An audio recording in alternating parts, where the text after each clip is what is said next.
Welcome to another episode of Cal's Corner here on the X Zone Broadcast Network. My name is Kal Korff, and I'm your host.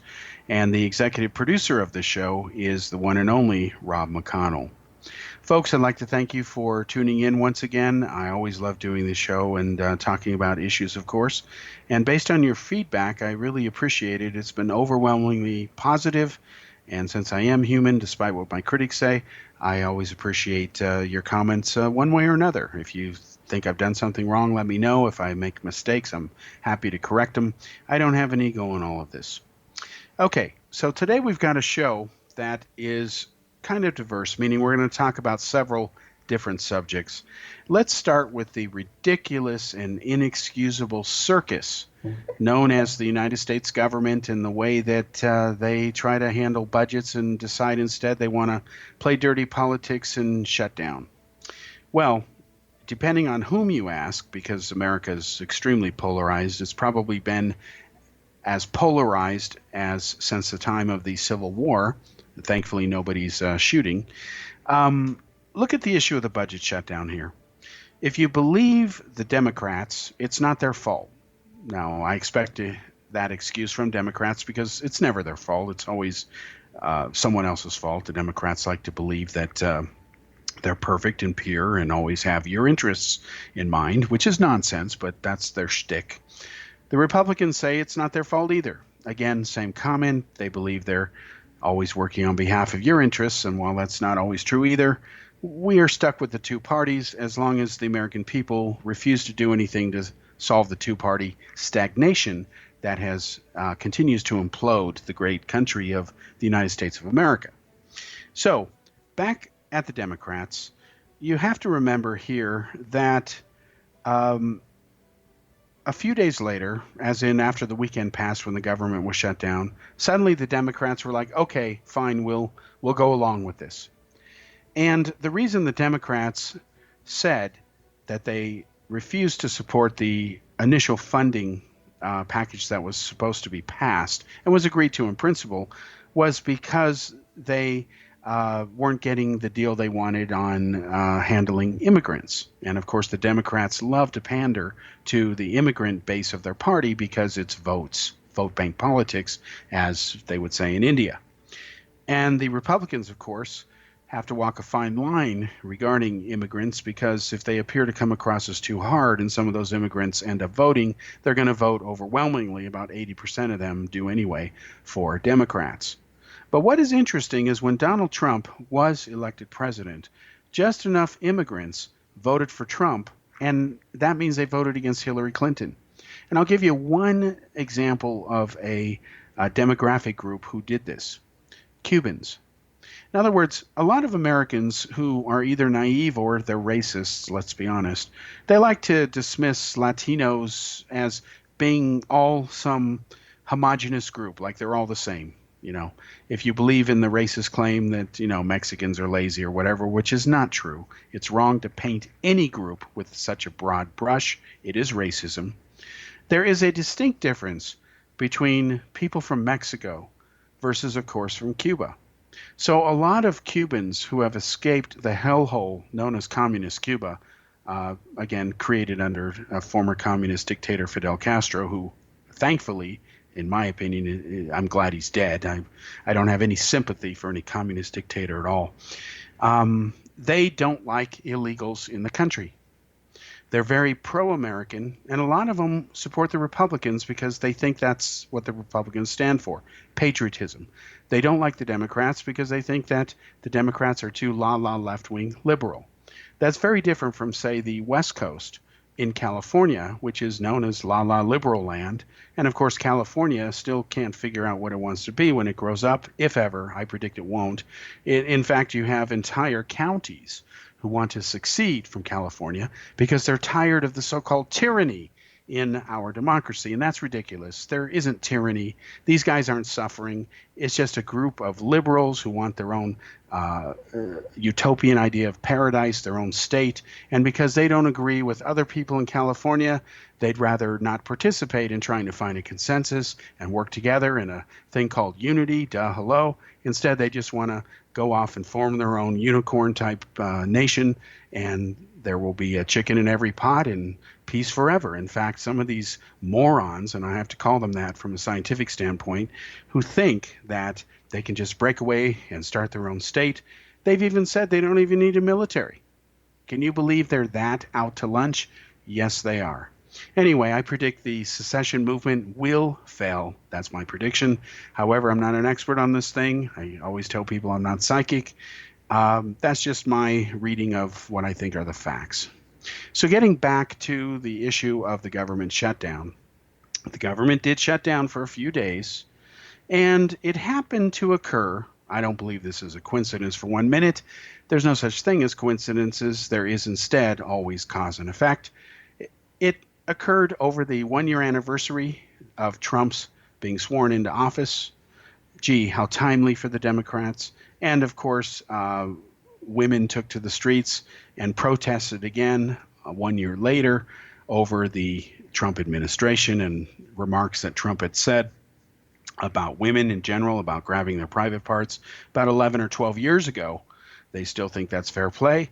And now some of these Trump haters are all upset over the allegations or the revelations recently that Trump, when he was a private citizen, he had not even announced that he was running for president, purportedly had an affair or one night stand or whatever with a prostitute. And of course, she's been talking here and there. And she was allegedly paid over $100,000 to basically keep it confidential. And that hasn't really happened.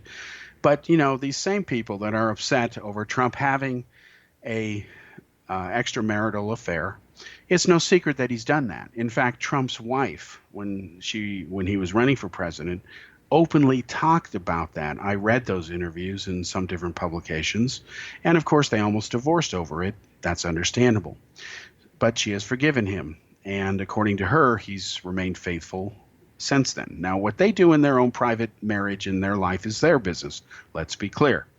There's a difference between private life and public life, of course. Public life being when you serve the people who put you into office, when you are a politician.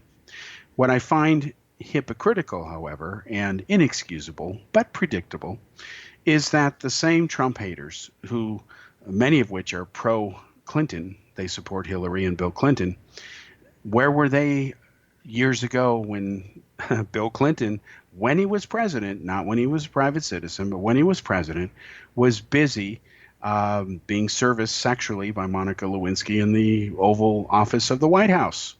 And you can read the actual lurid transcripts of some of the kinkiness that was going on between them. But here is the President of the United States, while he's at work, supposedly working on behalf of the free world and the American people who put him into power. He's having sex with an intern. He's married. Where were they? They weren't outraged. They said, oh, what Clinton does in his private life is his own business. And yes, they're right about that. But this wasn't his private life when he's doing this on taxpayer money. We don't elect politicians to have sex in their offices during working hours. If they want to have sex with whomever, let them do it in their private time. That's not what happened with Clinton. He was impeached for lying about it, okay? That doesn't seem to bother them at all that he lied. And yet, we're supposed to believe that he's a victim? No, he's a victim of his own stupidity and carelessness. To show you how reckless Bill Clinton was, he even left phone sex messages on Monica Lewinsky's voicemail. And Israel's Mossad recorded those, had a meeting with Clinton in secrecy and said, look, we've got this recording of you. How do you want to handle it? And Clinton himself later held a press conference and admitted that a foreign power, he didn't identify Israel by name, but we now know years later it was Israel and the Mossad. They're the ones. Clinton had admitted again that foreign power had recorded those conversations, and he started to admit that, yeah, the story was true and that he was stupid for doing this and all that other stuff. And then, of course, he went on his so-called apology tour, which was just, going through the motions. He wasn't really sincerely sorry, in my opinion. Maybe he was sorry he got caught, but Bill Clinton will always be Bill Clinton. So there is a double standard here. They attack Trump for saying something he said 11 or 12 years ago. They attack him for an affair he apparently has had that his wife talked about before he ran for president, before he became a candidate. He was a private citizen. And yet these same people who are just claiming they're just morally outraged and offended, it doesn't bother them when their own president, on taxpayer time and money, using taxpayer resources, is busy having an affair with a young intern and doing kinky stuff in the White House when he's supposed to be serving the American people and helping defend the so-called free world. So when you have hypocrisy like that, is it any wonder that the United States as a country is really in serious trouble? Meaning it was polarized many years ago, ever since Al Gore lost the presidency to George W. Bush. And I remember that because I had just left the United States. I had moved to Europe. And I remember many of my Czech friends and friends in Europe asking me about how can a person get more votes and still lose? Shouldn't they win? And I agree that majority should win. On the other hand, the problem with that type of system is that it gives undue power, disproportionate power, to states like New York and California because of their huge numbers of population, also Texas and Florida. It essentially would negate the voting power of smaller states like Rhode Island and Connecticut. And I admit I don't have an alternative for the electoral system. They just don't have one. We'll be back after this commercial break.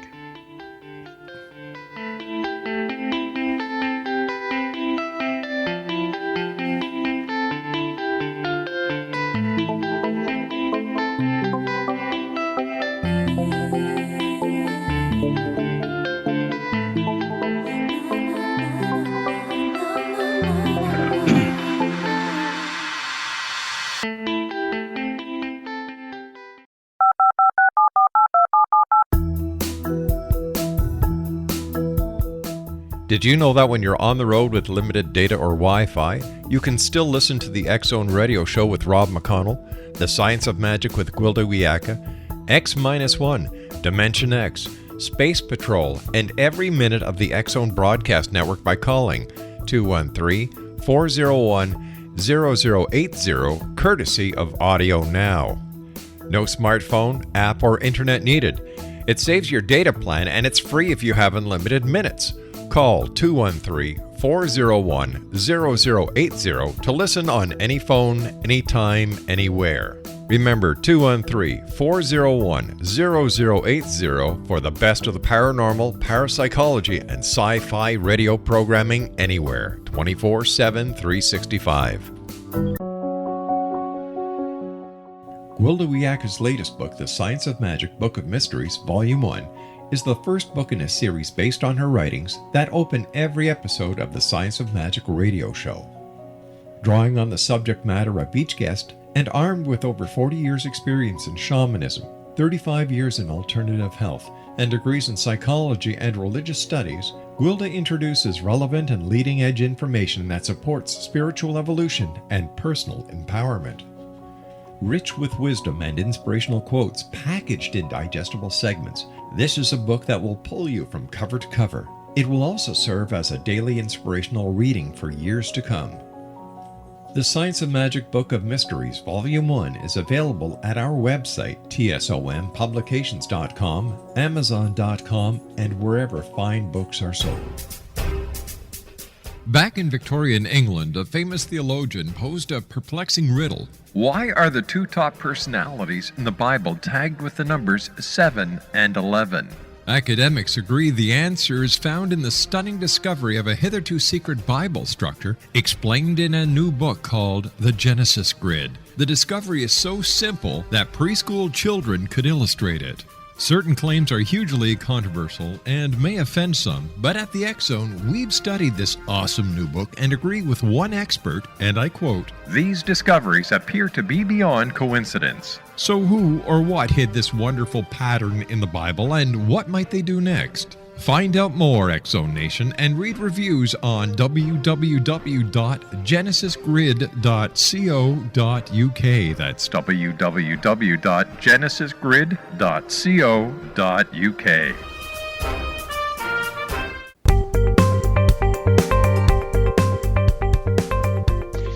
Welcome back to segment 2 here on Cal's Corner radio show here in the X Zone Broadcast Network. My name is Kal Korff, and I'm your host. And again, the executive producer of the show is Rob McConnell. So before the commercial break, we were talking about the electoral system. It's kind of funny because it seems that, to me, in my observation of people who have talked about it in this last election, because Hillary lost, even though she got a lot more votes than Donald Trump did, a couple of million votes more, apparently. There are people who say, well, we need to abolish the electoral system. And I have asked everyone I've been involved with in these conversations, I've said, okay, fine. What will you replace it with? They say, well, simple, majority rules. And then I ask them the question, okay, but what happens to the smaller states? They don't have an answer.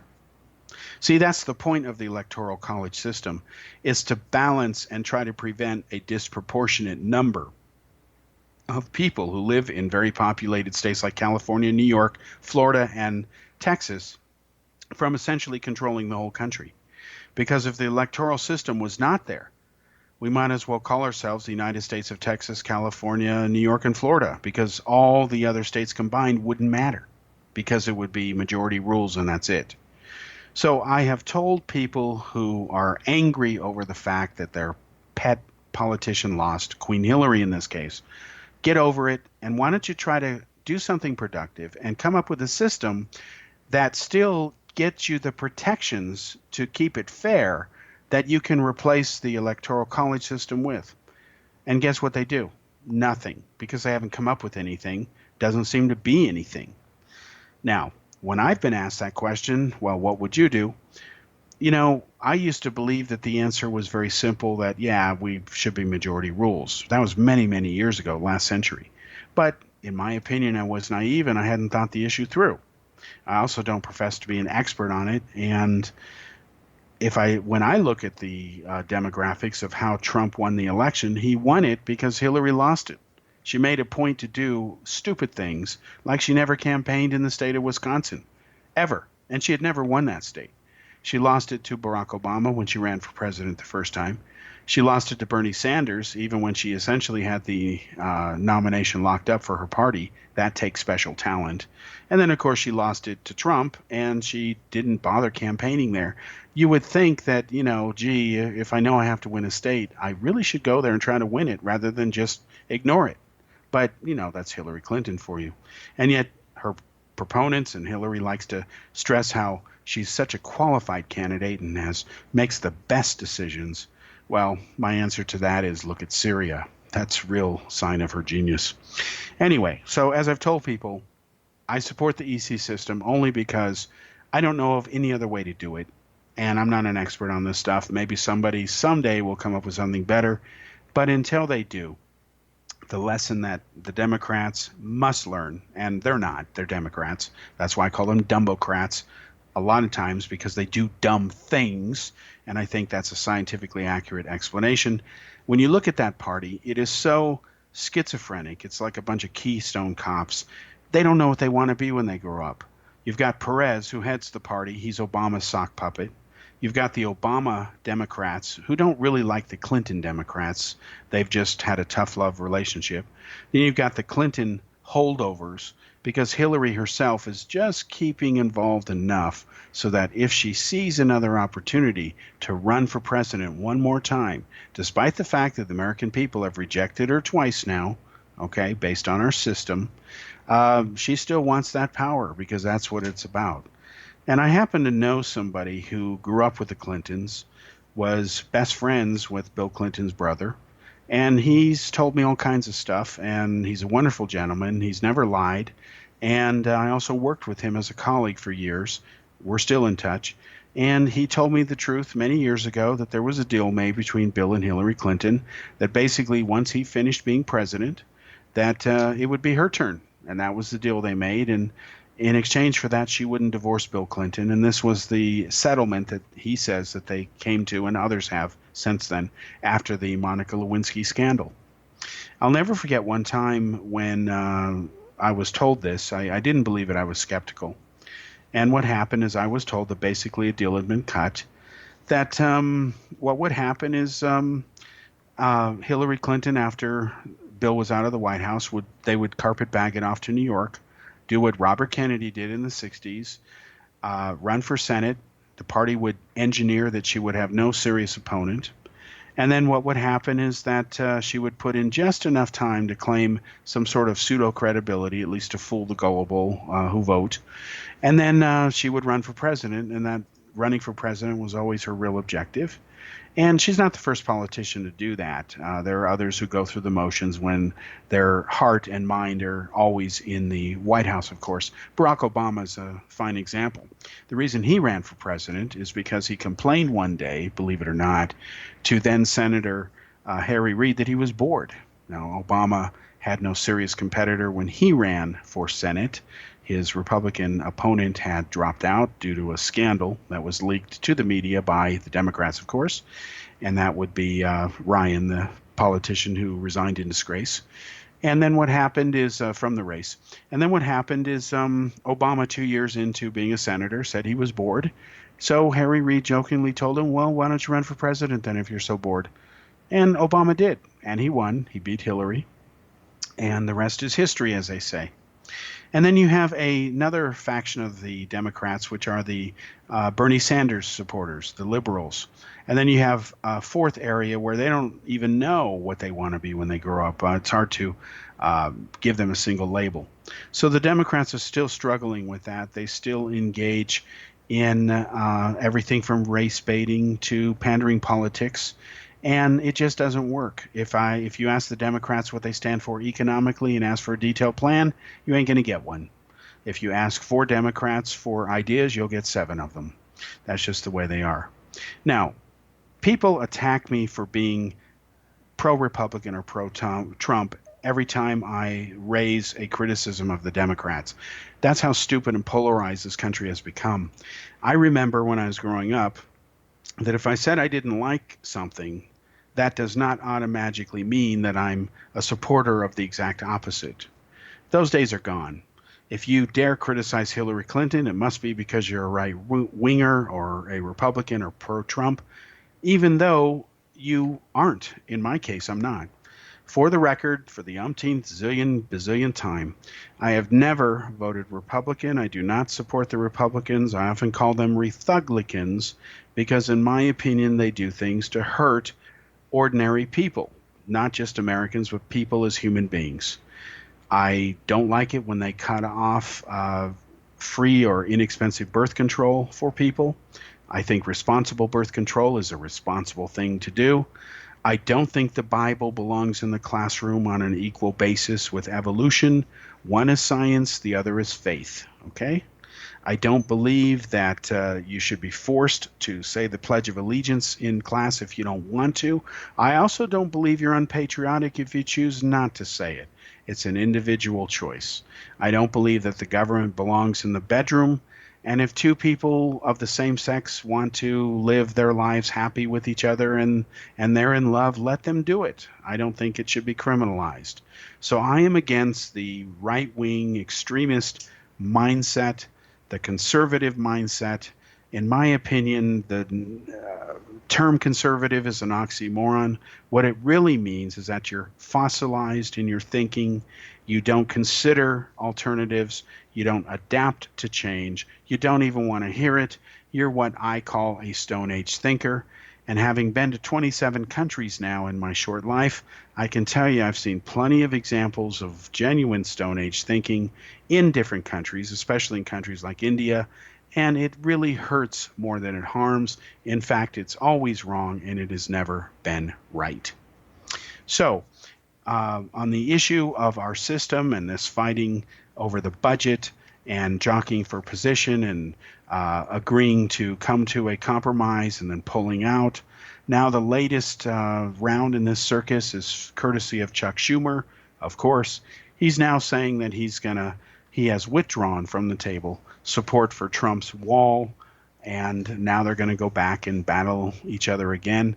And they're all doing things that they promised the American people they never would, that they used to criticize as being wrong when they were running for office or when their opponents would do it.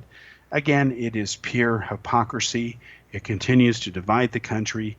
It continues to fuel further polarization. And unfortunately, the United States of America is increasingly becoming the disunited States of America, and there's no excuse for that. I'm reminded of what the famed President Abraham Lincoln essentially said when he was alive before he was murdered by an assassin, John Wilkes Booth.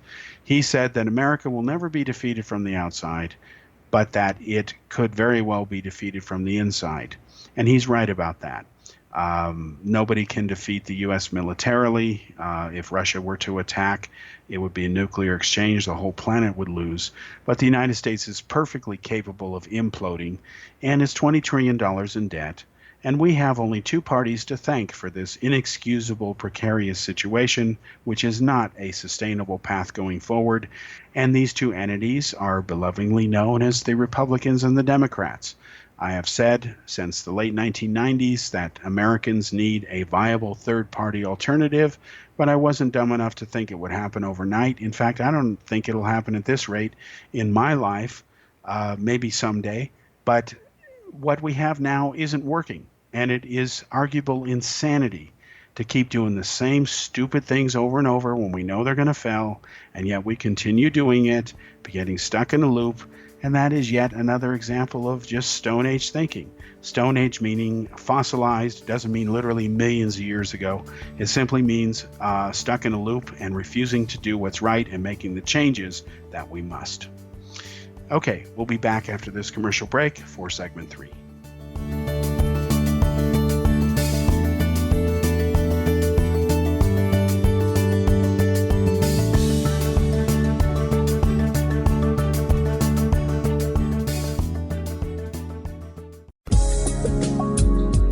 From our broadcast studios in Hamilton, Ontario, Canada, to the world and beyond, you're watching the X-Zone Broadcast Network, www.xzbn.net. AVS Media Den.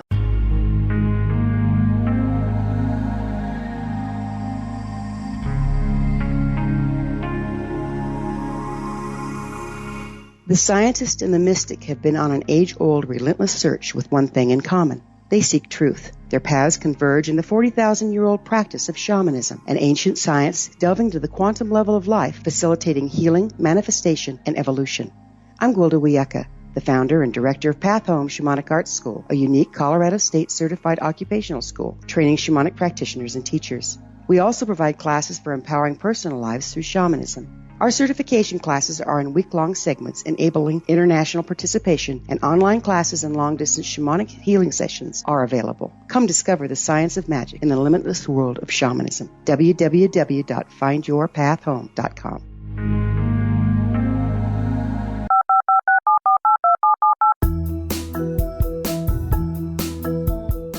Did you know that when you're on the road with limited data or Wi-Fi, you can still listen to the X-Zone Radio Show with Rob McConnell, The Science of Magic with Gwilda Wiyaka, X-1, Dimension X, Space Patrol, and every minute of the X-Zone Broadcast Network by calling 213-401-0080, courtesy of Audio Now. No smartphone, app, or internet needed. It saves your data plan, and it's free if you have unlimited minutes. Call 213-401-0080 to listen on any phone, anytime, anywhere. Remember 213-401-0080 for the best of the paranormal, parapsychology, and sci-fi radio programming anywhere, 24/7, 365.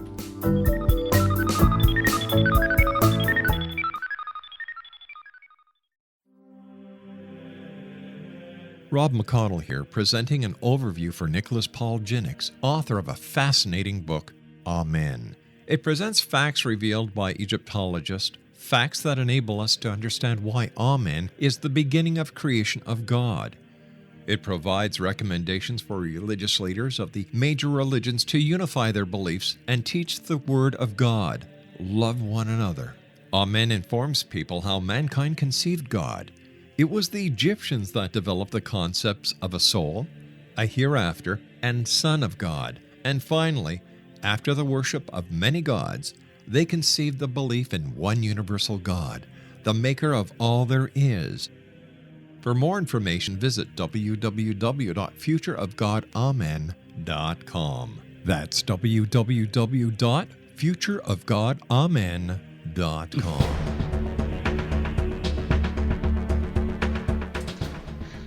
Welcome back to segment 3 of Cal's Corner radio show here on the Exxon Broadcast Network. Once again, my name is Kal Korff, and I'm your host. Okay, folks, we're talking about, again, the disunited states of America, or at least the extreme polarization. We've talked about the circus regarding the government shutdown, the fact that Chuck Schumer, who I think he's another, just another government bozo who misrepresents people, and meaning he isn't doing things for the best interests of the United States as he should. I have a higher standard of behavior and ethics than he seems to exhibit. And then we talked about Bill Clinton. We talked about the hypocrisy over the charge against Trump having an affair, blah, blah, blah. So, again, this is what's going on in the U.S. Let's talk about the other major circus going on, which, again, is very disgraceful. Unfortunately, fortunately, at least so we know the truth, this will play out over the next several months, and we'll find out where the truth ultimately lies. Now, the subject here concerns the alleged collusion between Russia and the Trump campaign, the collusion that would be illegal if it really happened. I'm going to go on record again, as I've said in previous episodes here, and as well as before this show was broadcasting here on this network. I'm going to go on record as saying that by the time all these investigations are done, there will not be any collusion that was found. And when I say that, let me be very clear here. What I mean is Donald Trump cutting a deal with Vladimir Putin to try to rig the election. I don't think it happened. The reason I don't think it happened is because if the evidence existed that it really did, it would have been found by now. This is because we spy on Russia all the time. We spy on Ukraine. We spy on everybody, okay? The NSA, that's their job. They do it. The CIA does it. Other intelligence agencies spy on each other, including us. And this could not have been kept a secret, even at the highest levels. Somebody would have said something, because to have such a conspiracy of collusion would have required the participation of many different people. And we know that Donald Trump, I'm one of the people who has written about this fairly frequently and certainly extensively in the articles. We know that Donald Trump was spied on by the U.S. government and foreign intelligence agencies for decades. Anytime a person who is very rich starts dealing with people overseas, especially in the Russian sphere of influence, for lack of a better term, or say that part of the world, this would include the former republics of the Soviet Union like Kazakhstan, or satellite states like, or countries like Ukraine, they're going to be spied on. They're going to be spied on by the Germans, the British, the Canadians, the Polish, you name it. Even the Latvians, Lithuanians, and Estonians, and Finland, they've all provided intelligence on Trump and some of Trump's associates like Paul Manafort. And anytime you're a lobbyist for foreign dictators like Ferdinand Marcos or Vladimir Putin's sock puppet, who used to be the former president of Ukraine, who was ousted in the popular uprising, Manafort helped get him elected. Of course, you're going to be under the radar of the intelligence community, as well as the intelligence community of that country as well, who doesn't have that individual as their president yet until he wins the election. And they're going to share all this data. So the idea that all of this could be going on when there are literally at least 1,000 people whose jobs are to monitor this stuff among all the different intelligence agencies, to believe that they would not know or pick up anything is just beyond delusional. The science will find evidence that unicorns exist before the other's a possibility, which means it's not possible and it's not credible. And that's why I reported many months ago, last year I think it was, that when it was last year, in Daily World newspaper that when the British government denied that they had been spying on Trump, they were lying. And they were lying. They later admitted, after one of the guys in charge of overseeing those efforts was conveniently resigned, that, yeah, they did spy on Trump. So there is truth to the idea that there has been a conspiracy against Trump becoming president of the United States.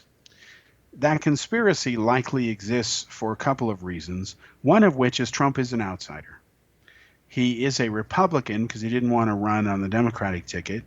He's also been friendly to Democrats in the past, meaning he, again, didn't want to run on the Democrat side, so he ran on the Republican side.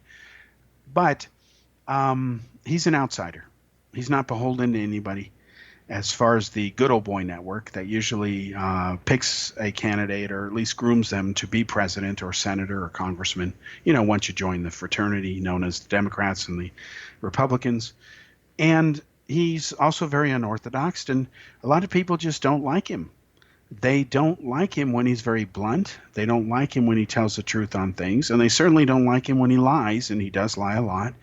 And he kind of shoots from the hips. I said, and my stance remains, that I didn't support Trump because I didn't think he was qualified to be president. I said specifically in a previous radio show that was broadcast in Daily World from India, as well as in a long article, a couple of them, that he doesn't have the temperament, and that's been proven to be true. But on the other hand, he has done some things he deserves to have credit for. And you can look those up if you're not biased. He's also done things that are wrong, as the recent article that was published last week proves, quoting Trump. He has been guilty regarding racist issues.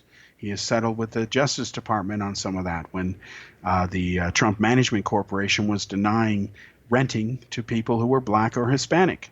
They had to then settle out of court, admitted no wrongdoing, which is standard.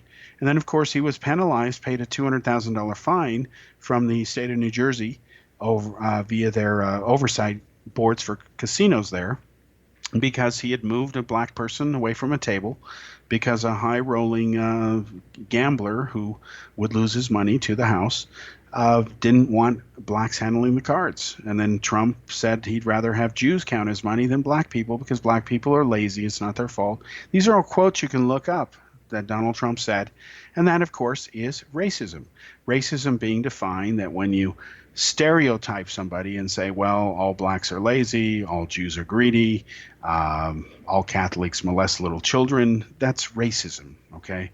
The definition of racism has changed a little bit here and there, but at the core, that's essentially it. So we have this issue going on, and now there's a controversy that has exploded over the fact that Peter Strzok, who was the chief of the counter-espionage section during the FBI's investigation into Hillary Clinton's use of a personal email server, Strzok he's been removed by the special counsel Robert Mueller because some emails have surfaced, or rather some text messages via his smartphone, where he is obviously biased and has said things against Trump, and he seems to be in the tank for Hillary Clinton. Now, I'm going to go ahead and read you a quote from one of the text messages. You can find them on the internet. They're now being released, huge batches of them. And basically, this message occurred from Strzok when he was asked about joining Mueller's investigation into the charge that Trump may have colluded with Russia to rig the election. So he wrote, quote, "You and I both know the odds are nothing. If I thought it was likely, I'd be there, no question. I hesitate in part," now this means to join Mueller's team, "because of my gut sense and concern that there's no big there, unquote. So here is the same guy, Strzok, who called Trump an idiot, quote unquote, on August 15th when he texted that Hillary was going to win the election, and he's stunned that Ted Cruz has quit, and that then in shock, as much of America was when Trump actually beat Hillary, and he's saying, "I don't know if I really want to join this investigation because there's nothing there. My gut feeling tells me there's nothing there."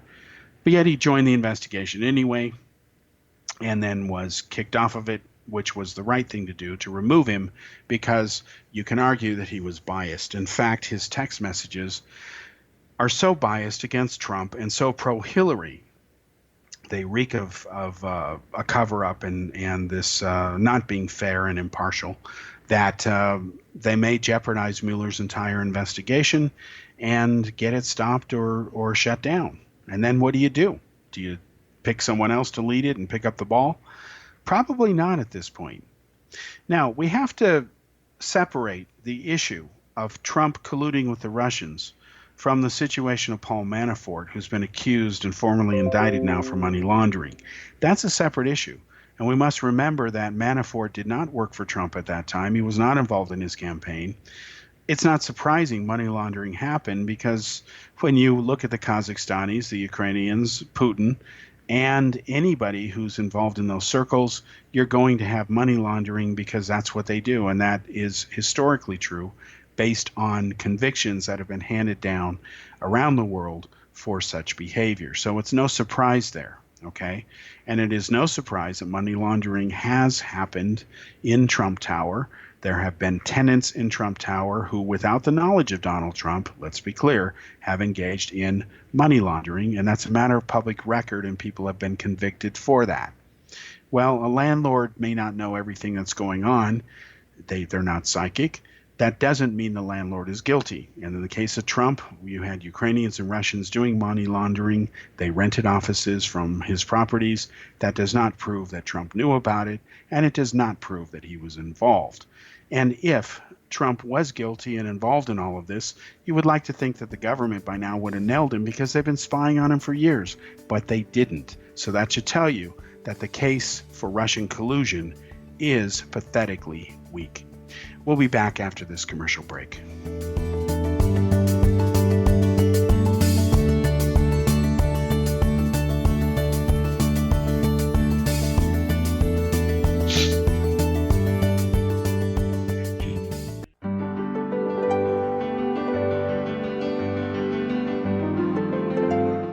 Named one of the world's greatest psychics, Elizabeth Joyce is now giving readings worldwide via Skype.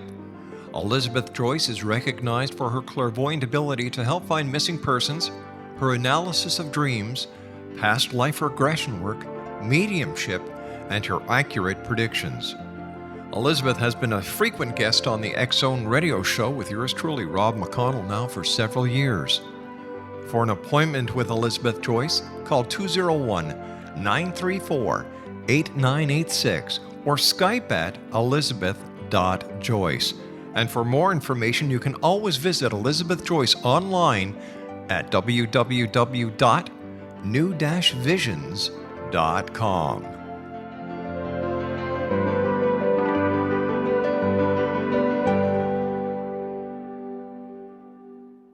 The new nonfiction book, Razor of Madness, is similar to cult movies like Clockwork Orange, Dragon's Tattoo, or The Other Side of Hell. Wayne Morin Jr. and Thomas Lee Howe will expose widespread and systematic deficiencies in this thought-provoking tell-all novel. Mind control rages among scholars in law schools. Human rights are ignored while thought reform and mental manipulation are accepted practices used as behavior modification. Dr. Louis Jolyon West comes to mind.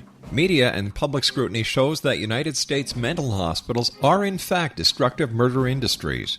Razor of Madness expose novel details this epidemic through an in-depth professional and personal investigation. For decades, there has been a revolving door policy that still releases killers and pedophiles back into society. The maestro of mind control continues to haunt America to this very day. Razor of Madness is available in paperback or as a downloadable ebook at Amazon.com. I'm William S. Peckham. If you enjoy a good mystery with a touch of the paranormal, then you'll love my novel, From Out of the Woodwork.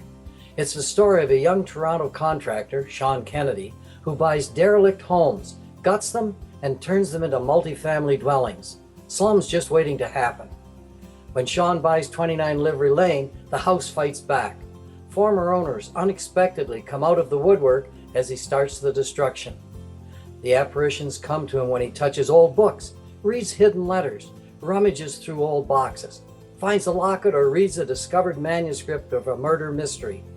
From Out of the Woodwork will take you from 1899 to the horror of the World Trade Center, September 11, 2001. Check out From Out of the Woodwork on my website, www.williamspeckham.com.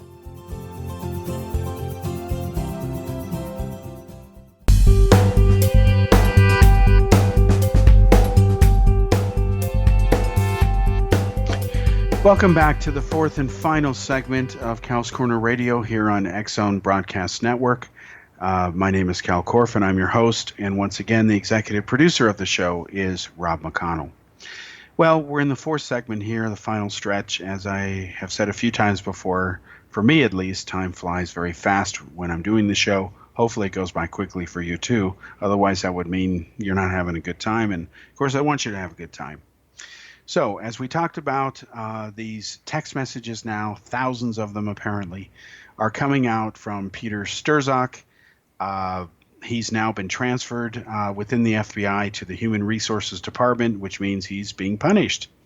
Now, it remains to be seen whether further action will be taken against him. But as the worm turns, this thing continues to get worse, and over time, we will eventually know the truth. And regardless of what that truth proves, we must not reject it. We have a right to question things, but not reject truth. It doesn't matter what the subject is. So hopefully we'll find out the truth.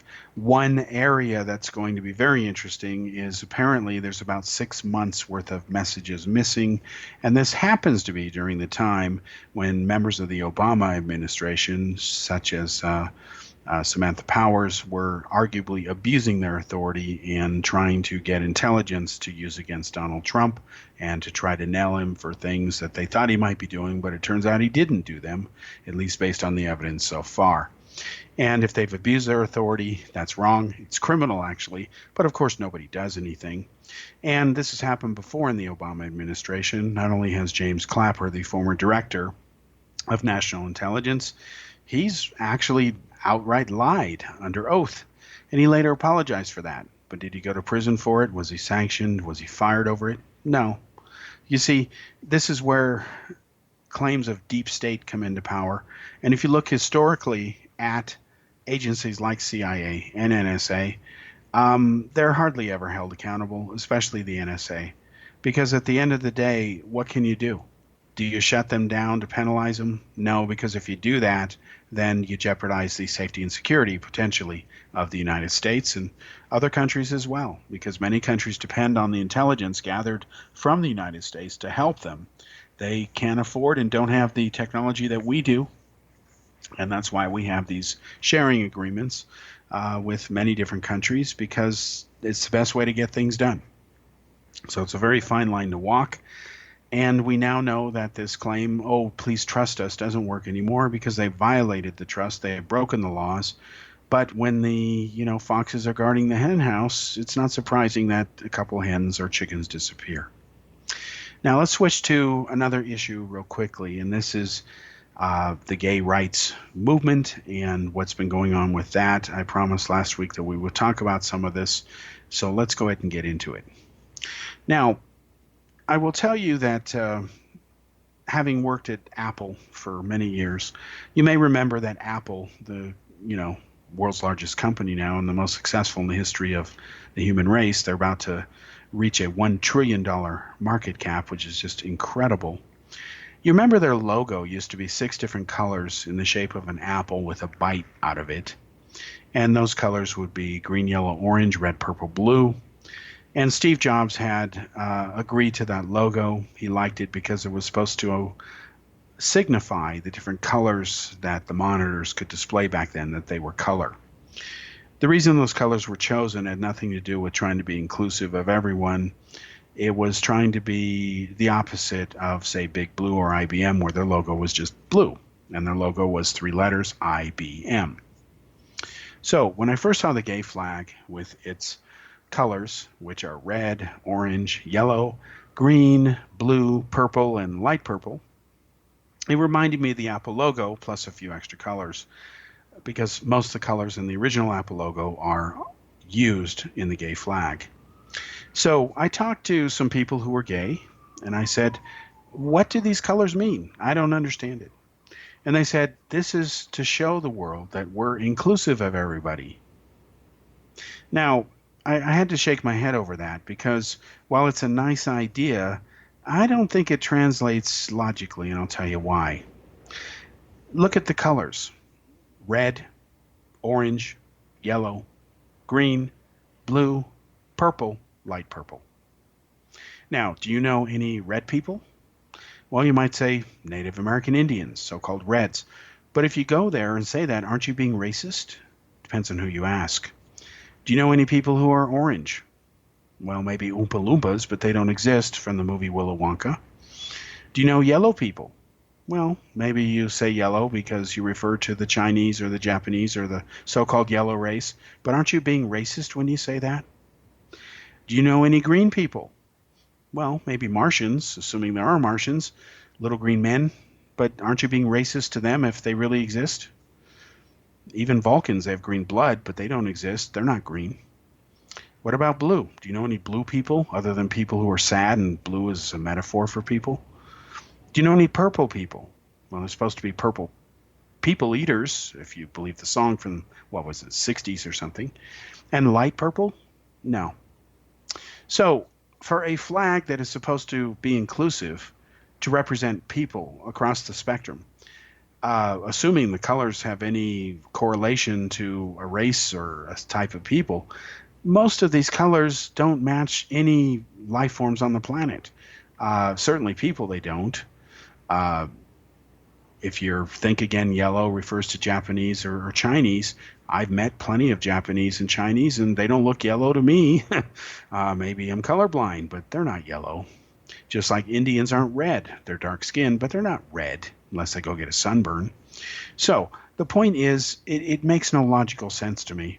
And notice that there's no black and no white on the flag.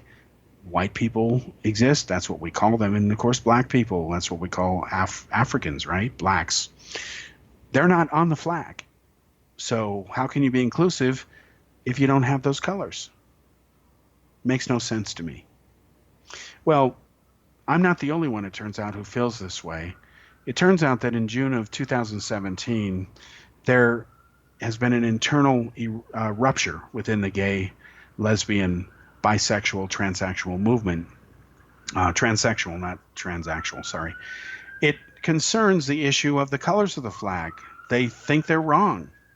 So now somebody has come up with a new design for the flag, which is supposed to be all-inclusive. And let me tell you what colors are on it. The first color at the very top is black. So supposedly that represents black people. The second color is brown. That's supposed to represent brown people. Now, brown people could be Latinos. Who knows? You have to ask people who think that way. The third color is red. I guess that means Native American Indians, again, to further talk about or advocate the racist stereotype. But then the rest of the colors are rather curious. Orange, there's no orange people again, unless, again, you want to talk about imaginary Oompa Loompas. Then there's yellow. I guess that's supposed to represent the Asian race, but again, that's racist. Then there's green. Well, there are no green people, unless you believe in little green men, but again, that would be racist. Then there's blue. There's no blue people. And then there's purple. There's no purple people. So the people within the LG movement, LGBT, they're upset over the old version of the flag because it's not inclusive enough. And then what they do is they propose this new design. And yeah, they added a black and a brown color and dropped, a couple others. But there's no white. It's like saying we're not going to include white people, and that's racist. So I find this whole thing to be just a bad joke. People have so much time on their hands doing unimportant things that they're arguing over choosing the right colors to be inclusive of everybody, only to make a point to be exclusive of white people, or if you believe in the first version of this flag, exclusive of black people and white people. And then the very idea that you would assign a color to a race, that's racism. That's stereotyping. I guarantee you that I have met plenty of people in my travels in 27 countries that you look at them cosmetically, you look at the color of their skin, and you think they're one race, but they're really another. And let me give you a real example here. And my Indian friends can absolutely relate to this because many of them have this genetic trait. If you look at India, when you're in the northern state of Punjab, which lived there for 7 years, you'll see that Indians are either light-skinned or they're dark-skinned, okay? Very rarely do you see many of them in between. Well, there's a reason for that. It turns out that the lighter-skinned Indians most likely have some Greek in them because Alexander the Great's troops marched through there centuries ago, a long time ago, bred or mixed with Indians, usually due to rape, let's be blunt about it, and that produced offspring who have lighter skins. And Indians are so obsessed with the fair white skin that when you go into some of these stores, you've got entire aisles full of products that will make dark skin white, that will change you like Michael Jackson changed himself when he dyed his skin. In fact, real quickly, I remember one time I went into a store and I asked the lady where bleach was because I wanted to clean the floor. Well, she immediately took me over to this aisle and she says, right here. And I'm looking in front of me at all these skin bleaching products. And I asked her, I said, do I look like I need to bleach my skin? I'm already Agora. I'm already white, thank you. I'm talking about bleach to clean your floor. It was kind of funny. We're laughing at that. It was cute. But that's how obsessed they are. And I remember I was at a beauty contest one time, and one of the organizers of that conference told the Indian women, don't make your hair light, be Indian, make it black. So this whole thing is ridiculous, and what we see now is the movement trying to infiltrate even the people. If you look at the latest Thor movie, you see the gay flag in there in the background in one scene. And I'm sorry, folks, that does not belong in the movie. Leave the kids alone. If you want to be in a...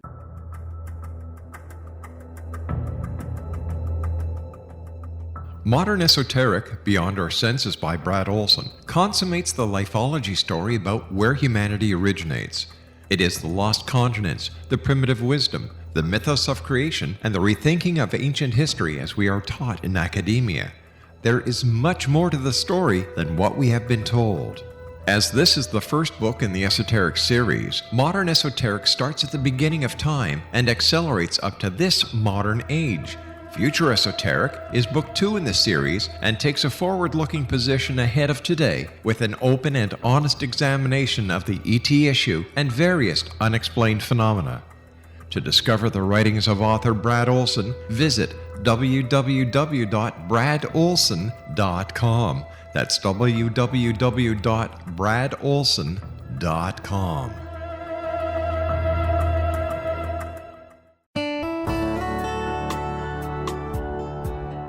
Are you or is someone you know struggling with addictions, depression, anxiety, relationships, low self-esteem, lack of confidence, grief, success, and prosperity? Do you know that your subconscious belief plays a big role in the outcome of your hard work? We can help you permanently change the beliefs that may be the reason for your struggles and failures. We care about getting you the return on your investment and the results you are looking for. We can help you be free of the limitations of your past and in realizing your highest potential. We work with people by phone and Skype. For more information, visit us at www.ritasoman.com. That's www.ritasoman.com.